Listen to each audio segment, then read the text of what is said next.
Can you try and sum up how you're feeling at the moment? Yeah, listen, it goes without saying, bitterly disappointed. I think through what we've all been through there, and even the emotions of the game again, that has just gone the wrong way for us in a couple of minutes there in extra time. And listen, I am so proud of everyone, and the numbers we turned up in today, the players for the effort they gave, and it just wasn't to be in the end. And the players at the end, understandably devastated. What have you said to them after the match? No, listen, there's not much we can say. I'm proud of them, and I think we're all hurting, of course, and all a bit numb.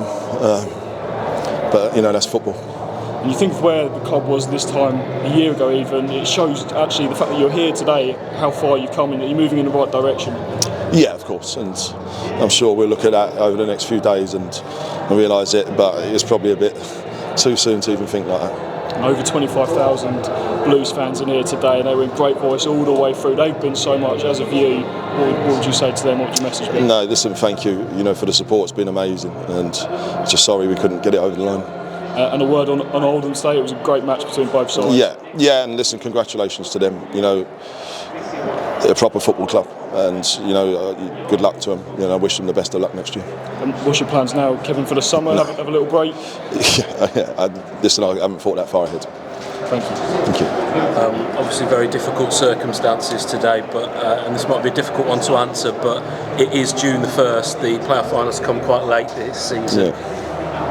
What impact does that have on the plans that you're putting together now, because you're a number of weeks behind, having not known what league you were going to be in? Yeah, listen, and that's part of the package of what's gone on in the playoffs this year, because you've had teams that have finished on York and Forest Green a lot of points that haven't played for 2 weeks, and then our games are drawn out, and that's, listen, we knew it before going into it, whether it's right or wrong. We can pick the bones out of that later, but listen, we'll sit down the next few days to map out what that looks like. We've got a plan, for both eventualities, but a little bit raw, if you want, to start thinking of that just yet. What have you said to the players, Kevin? Not much. Listen, there's not much you can say. I'm so proud of them, and that won't change. And to be so close, is so disappointing for them for all their efforts.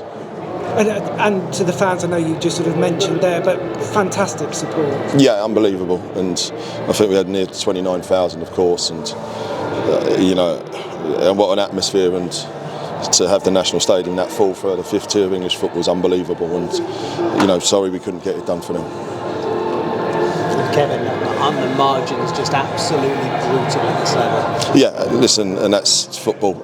I think we at 2-1, it's probably as comfortable as we looked in the game in extra time, and I think we break and we have a couple of chances that could put it to bed, that we don't take, and all of a sudden it's one ball, which they kept doing. They kept putting it in and asked questions of you. It just crawled away. The second one goes in as well, or the third goal for them, that evades people and goes in the corner, and when things go your way, that happens. But when the dust settles, I know it's incredibly difficult right now. Gosh, you must see the positives, how far you've come in a short space of time.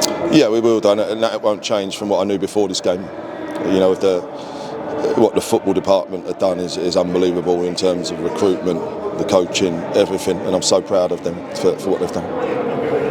Did you feel at 2-1 that you were well set? Because at that point, it was probably the calmest you were in the game, in what was quite a frenetic game both ways. Yeah, it was, and I think, listen, they asked questions, and they put it on you, and we wanted another one to get that real gap, and when we broke, we felt like, Josh Walker had legs, Maher come on, had legs, Leon Perillion came on and got his goal, and it felt like, listen, this football and it's fine margins, and there's always one moment can change momentum in the game, and that's what happens. Does the kind of sting of how this feels, does the pride still kind of shine through there? Yeah, of course it has to. Yeah, listen, the disappointment of losing is obviously there, but there will of course be pride in everything we've done.